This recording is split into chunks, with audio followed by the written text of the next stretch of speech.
Hello everyone, and welcome back to From Attraction to Live Action, a mini-series on my channel where we talk about Disney attractions that have been turned into movies. My name is Kim, and today we're discussing the Haunted Mansion.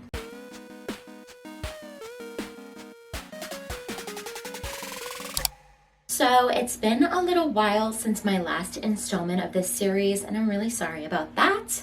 I was hoping to have these last three spookier movies spanning the month of October, but then I got busy and I got lazy, and so here we are. As they bleed into November, just remember that Halloween can be every day if you just believe. If you haven't checked out the other videos in this series, I have a playlist that I'll link below and up here for you to check out, but please be aware that the intros and the outros on those videos are a little bit shoddy, as I was originally planning to make this 2 long videos instead of 6 shorter ones. The information inside is still good and relevant though, so be sure to check them out if you haven't already. I've covered Jungle Cruise, Country Bears, and Tomorrowland, so this will be the 4th video in a series of 6 total. Today we're focusing on one of the spookier attractions, as I mentioned, the Haunted Mansion. I will be mainly discussing the 2003 movie, although I'll briefly touch on the 2023 version as well. And while I will mention the different mansion-inspired attractions from around the world, I will solely be focusing on the original Haunted Mansion that is located in Disneyland, California, Walt Disney World in Orlando, and Tokyo Disney. With all of that out of the way, let's talk a little bit about the history of the Haunted Mansion. So like I mentioned, there are a few different versions of the Haunted Mansion located around the world. In Hong Kong, the ride is called Mystic Manor. It's a lighthearted, fun fantasy ride that doesn't feature any ghosts at all. This is because in Chinese culture, ghosts and the afterlife are taken very seriously, and a ride like the Haunted Mansion could be considered offensive or disrespectful. This is also why Shanghai Disneyland doesn't have any version of the Haunted Mansion ride. There's a great article written on allears.net that talks about this topic, and I've linked it below if you're interested in learning more. In Disneyland Paris, the mansion is called the Phantom Manor, and it's a darker in tone ride than the classic Haunted Mansion. The change is once again due to cultural differences. Another big difference between the manor and the OG mansion is that Phantom Manor does have a storyline, and it connects to the park's Thunder Mesa attraction. That's their Thunder Mountain. That ride was opened with the park in 1992 and even features its own soundtrack. I've linked a full ride-through video for both Phantom Manor and Mystic Manor down below, so you can check that out if you're interested. For now, let's talk about the original Haunted Mansion found in Disneyland, California, Tokyo Disneyland, and the Magic Kingdom here in Florida. Now, while these mansions all have the same premise and mostly the same scenes, there are some differences between the three.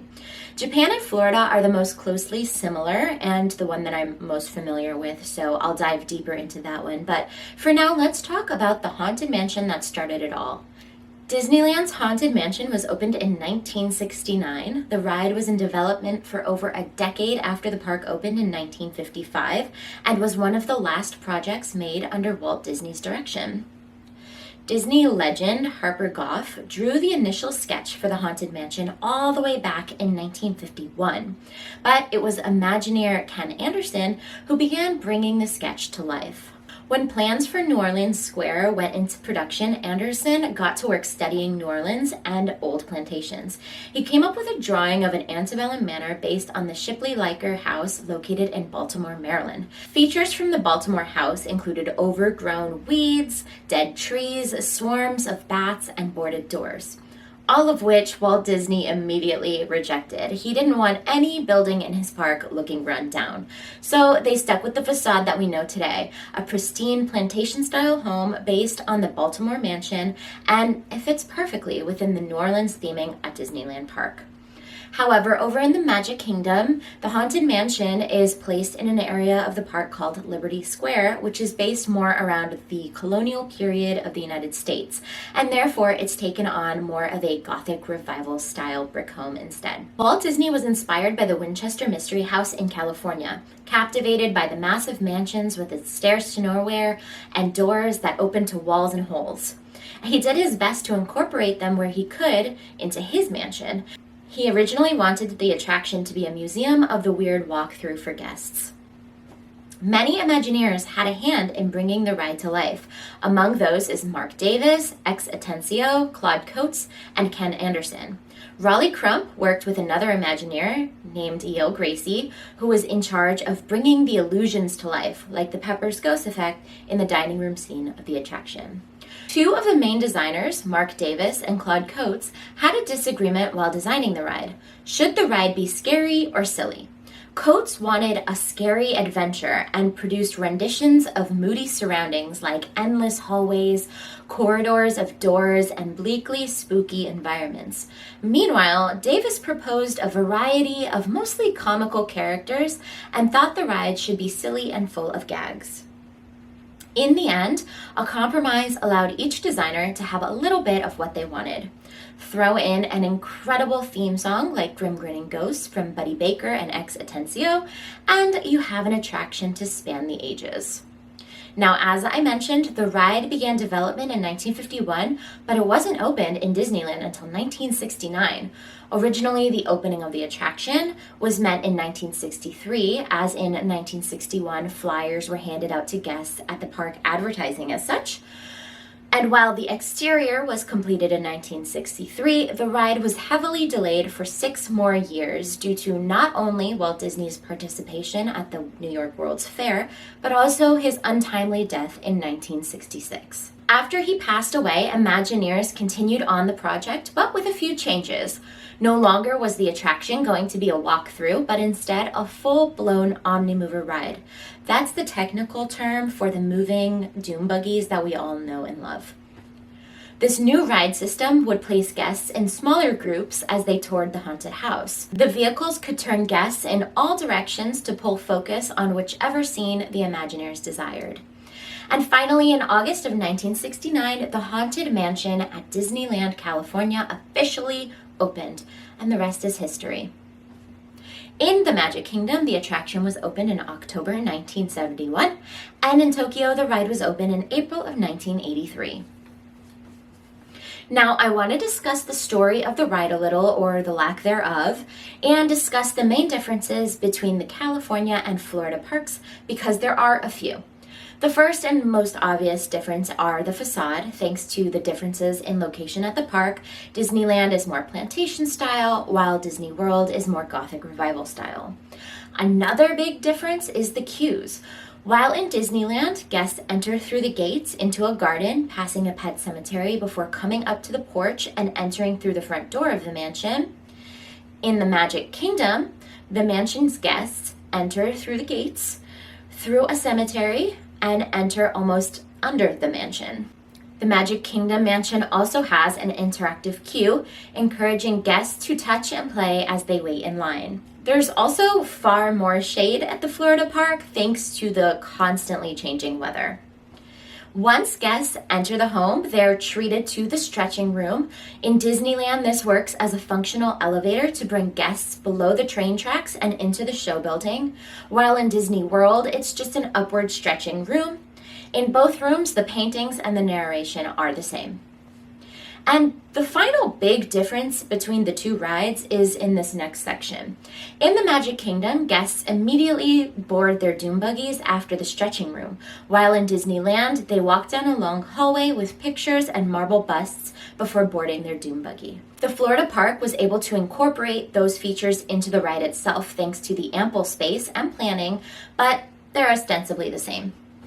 Once guests board the doom buggies, that's where the fun really begins. So in the first scene, guests move past the picture frames and windows with a storm brewing outside before moving on to the library with marble busts of Ghost Riders. Next, the guests see an organ player, followed by a staircase room heavily inspired by the Winchester house. The tour takes guests past the long hallway with a candelabra at the far end. In the Disney World version of the ride, this is where the Hatbox Ghost is placed recently, a highly controversial decision according to some fans. The Coffin Escaper is the next spirit seen, followed by a long hallway with a bunch of doors and knights in shining armor. This hallway leads guests into finally meeting Madame Leota, who is summoning spirits from the great beyond. With Leota's help, the spirits begin to finally materialize and are seen in the great dining hall. Beyond that, the guests enter the attic and find the dearly beloved bride Constance and her many axe husbands. Finally, guests tumble down after that into the graveyard, which is the final scene, where they're treated to the ever-iconic song, Grim Grinning Ghosts. This is where the Hatbox Ghost is located in the Disneyland attraction. As guests exit the graveyard, they're warned of hitchhiking ghosts. In the mirrors, they can see themselves sitting next to one of the 3 hitchhiking ghosts as they approach the exit platform. In both attractions, they're met with a small spirit welcoming them back with their death certificates when they're ready. Both exits lead out past some punny gravestones, and in the Magic Kingdom, guests will walk past a pet cemetery with Mr. Toad represented in the far back. They're also treated to a photo op with a ghost horse pulling a hearse right in front of the mansion. And that's the Haunted Mansion, at least in its most basic form. Of course, there is the seasonal overlay that does not happen in Florida, but does happen in California and Tokyo. It's called the Haunted Mansion Holiday, and it features characters from The Nightmare Before Christmas taking over the mansion for the Halloween and Christmas seasons. For better or for worse, guests can experience this attraction every year, starting in September and ending in January. In Magic Kingdom, during the Mickey's Not So Scary Halloween party, Madame Leota can often be seen and interacted with on the lawn just outside the mansion. And the Haunted Mansion cast members are often allowed to don spooky makeup for the occasion. 'Tis the season after all. The ride remains a fan favorite even after 60 years, which is honestly a testament to just how far aesthetics and a good soundtrack will take you. Despite 999 happy haunts living under one roof, there still isn't much of a story behind the ride, and yet they still managed to make 2 movies about it. Let's talk about those movies now. Now, as I've mentioned, there are 2 versions of this movie, The Haunted Mansion, released in 2003, and Haunted Mansion, released 20 years later in 2023. I'm going to focus on the 2003 version for this video, although it was the 2023 release that made me want to do this series in the first place. Yes, that is how long I've been waiting to do this series. I do want to just mention a few bits of information on the 2023 version, though, just to properly acknowledge it.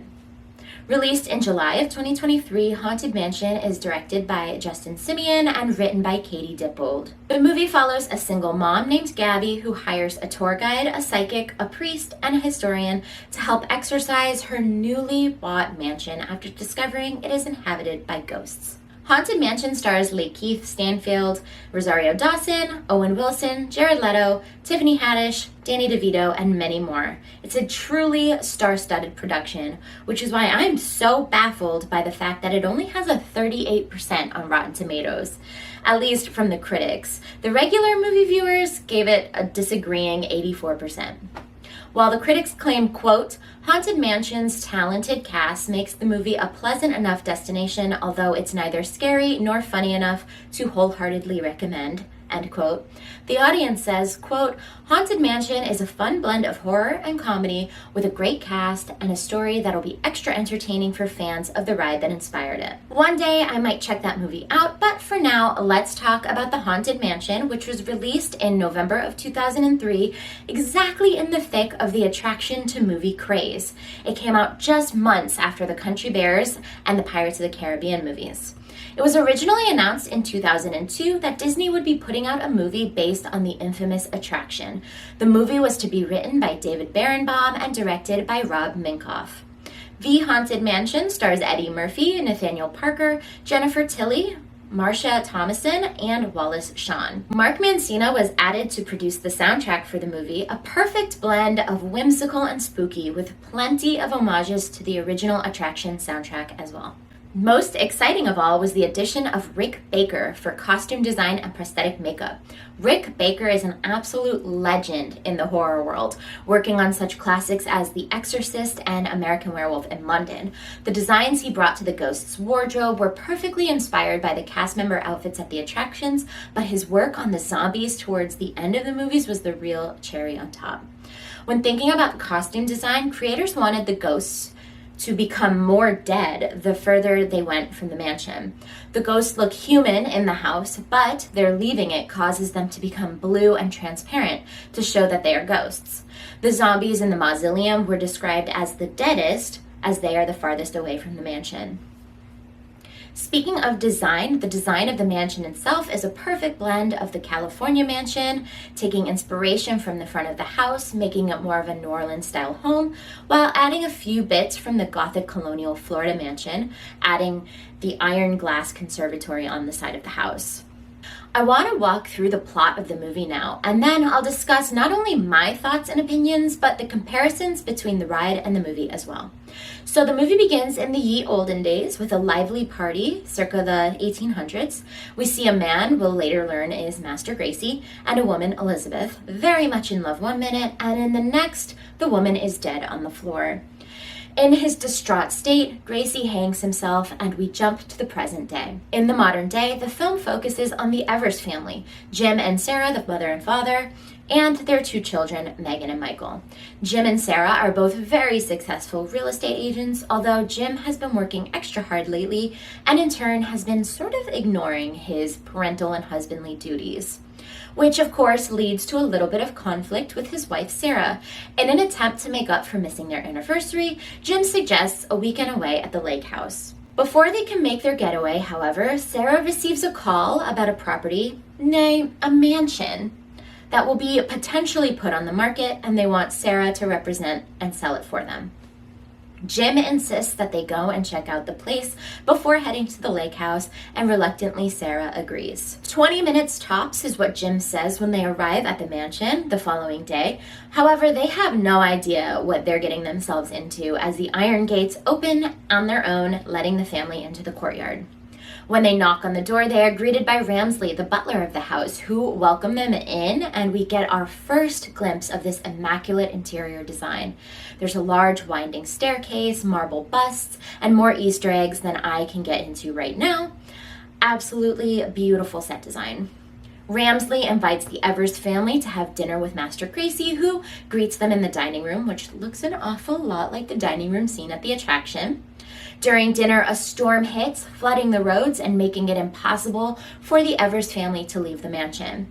They're forced to stay the night, much to the chagrin of everyone, and as they retire to their rooms for the evening, this causes a fight between Jim and Sarah. This splits them up until the very end of the movie. Jim is invited to the library to meet with Master Gracie, but Gracie never shows up, and instead, Jim finds himself exploring the secret tunnels behind the walls of the haunted mansion. Meanwhile, the kids follow a blue floating orb into the attic, revealing the true reason they ended up at the mansion to begin with. Down in the dining hall, Master Gracie and Sarah have a conversation about his deceased relatives and how Elizabeth, his beloved, has passed away.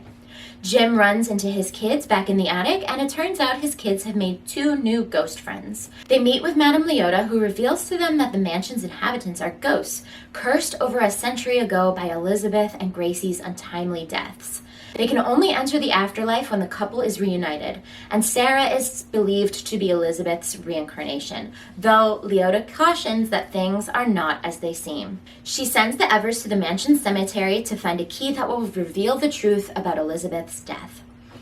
This is when things get a little spooky. Inside the mausoleum, as Megan and her father attempt to get the all-important key, zombies come out of their crypts to attack. They narrowly escape the zombies and return to the mansion with the key. Meanwhile, in the main hall, Gracie is attempting to seduce Sarah into believing that she is Elizabeth and they are in love, that they are meant to get married, and that will break the curse. You know what? This is kind of starting to sound like Beauty and the Beast. Anyway. Jim finds a letter in the attic from Elizabeth to Gracie. She wrote it before she passed away, accepting his proposal for marriage. It's exposed that the butler, Ramsley, was the one to kill Elizabeth because he believed Gracie was making a mistake in marrying her. Just as Sarah and Gracie are about to get married, the family, plus some ghosts, object, putting an end to the unholy union. It is revealed to Gracie that Ramsley was behind all of this, and then a big-ass fire dragon swoops in from the fireplace to drag that old bag to hell. The end. Well, more or less. We can see that otherwise it is a perfectly decent movie that I thought was charming, and to me it was like perfect blend of silly, funny, creepy, and at times even a little bit scary, in terms of kids' movies anyway. Too bad the critics didn't agree. Despite making its money back at the box office, this movie was considered a critical failure, with critics calling it, quote, neither scary nor funny. The Haunted Mansion is as lifeless as the ghosts in the movie, end quote. On Rotten Tomatoes, the critics gave it a scathing 14%, and the audience score wasn't much better with only 31%. Personally, I thought it was a decent movie. I liked the Evers family dynamic. I didn't think the kids were too obnoxious. Sometimes in these movies, the kids tend to get kind of annoying, but these two were sweet. The girl, Megan, was perfect amount of helpful and sassy, and Michael was great in conquering his fear. I liked the twist of Ramsley, the butler, killing Elizabeth, and the fact that Gracie wasn't really evil, he was just heartbroken. Speaking of evil, I liked the way that the movie never shied away from the scary stuff. It wasn't ever too much, speaking as a resident scaredy cat, but I could see how it might totally freak out a child if they saw the movie. I'd definitely be interested in seeing how the 2023 movie tackles the scares. Maybe I'll watch it after all. As I mentioned before, the ride doesn't have much of a backstory, so the story that they came up with was totally serviceable. It was simple enough to follow, with clever story beats and great pacing. The real similarities between the ride and the movie come in the form of set design and costume design. So let's dig into that for a little bit. The movie takes place in Louisiana, an ode to New Orleans Square at Disneyland. The mansion is made to look like a mixture between the California and Florida house. The interior is perfectly matched, a long hallway with knights on either side, familiar paintings on the wall, marble busts and candelabras. I'm not going to list every single detail, but I will say that the whole set is a beautiful homage to the attraction. The soundtrack is another incredible addition. Mark Mancina did an amazing job balancing the creepy, ominous foreboding and whimsical, silly, and light.